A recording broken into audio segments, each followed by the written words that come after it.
সবচেয়ে সফলতম সরকার 100 দিনে কোনো সরকার কোনোদিন এত ডিসিশন নেয়নি। যত প্রকল্প বন্ধ ছিল চালু হয়ে গেছে। যেসব আইনের জন্য পশ্চিমবাংলায় কাজ করতে অসুবিধা হচ্ছে সেগুলো হটানো হয়ে গেছে।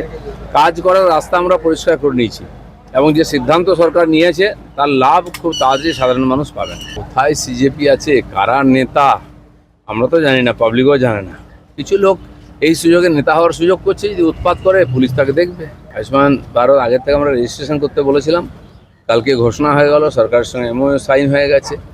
তারপরে অমৃত দৃষ্টি নাকি আরেকটা নতুন চোখের জন্য বিশেষভাবে, তো অনেকগুলো প্রকল্প চালু হয়ে তার লাভ সাধারণ মানুষ খুব তাড়াতাড়ি পেয়ে যাবেন, আজ থেকেই পেতে শুরু করবেন। দেখুন, এই ধরনের বহু ঘটনা ঘটেছিল, তার কোনো বিচার হয়নি। যারা পীড়িত আছেন তারা তার বিচার চাইবেন আদালতের কাছে গিয়ে, পুলিশের কাছে গিয়ে তদন্ত হবে। কার শ্রদ্ধা, ভক্তি, ভালোবাসা, কী কারণে অনুরাগ, সেগুলো তো আমরা জানি না। তো সে তখন একসময় যারা গালাগালি দিয়েছেন তারা এখন অনুপ্রেরণায় অনুপ্রাণিত হচ্ছেন।